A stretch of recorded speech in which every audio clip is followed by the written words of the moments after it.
Hello guys! So today guys ay ituturo ko sa inyo kung paano mag-book ng ating mga IELTS examination. So ang gagawin kong sample ay dito sa Hong Kong kasi dito ako nag-book at dito ako nag-exam.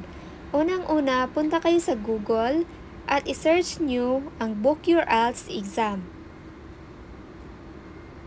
Pagka-search nyo yan guys, lalabas yan yung Book Your IELTS Test and then i-click nyo lang. At makikita nyo ang choose country and then click yung Hong Kong. At ito naman ang lalabas pagkatapos nun.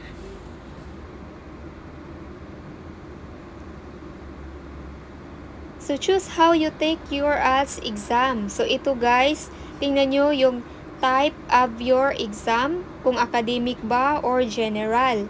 At tingnan nyo yung fees.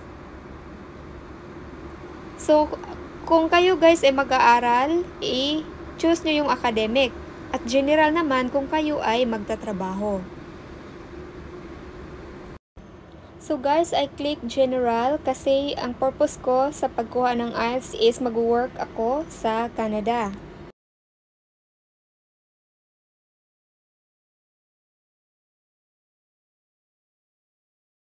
So, ito na guys, pipili kayo dito, IELTS Academic or IELTS General Training. So guys, pinili ko yung IELTS General Test. And then, dadalhin niya kayo dito, where would you like to take your test? So dito sa Hong Kong guys, maraming mga test center. Pipili kayo kung saan kayo convenience at saan yung mas malapit puntahan galing sa bahay nyo. So sa akin, I choose Mong Kok and Jordan. Kasi guys, isang sakay lang mula dito sa bahay namin. And then, i-click mo lang yung I have accessibility needs for the test date, guys.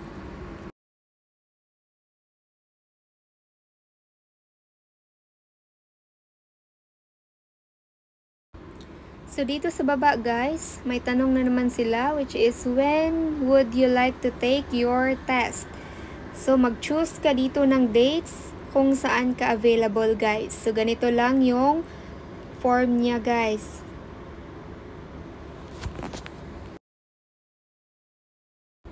So, ang napili kong date, guys, is kunwari September 8.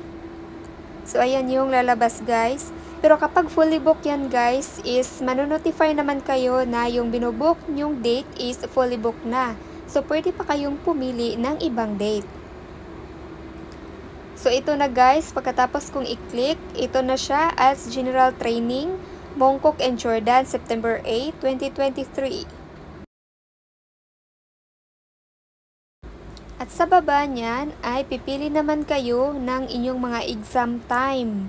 So, huwag kayong pipili ng mas maaga, para mas makaprepare pa kayo guys. So, yung pinili ko is 11:45. Ito yung listening, reading, and writing.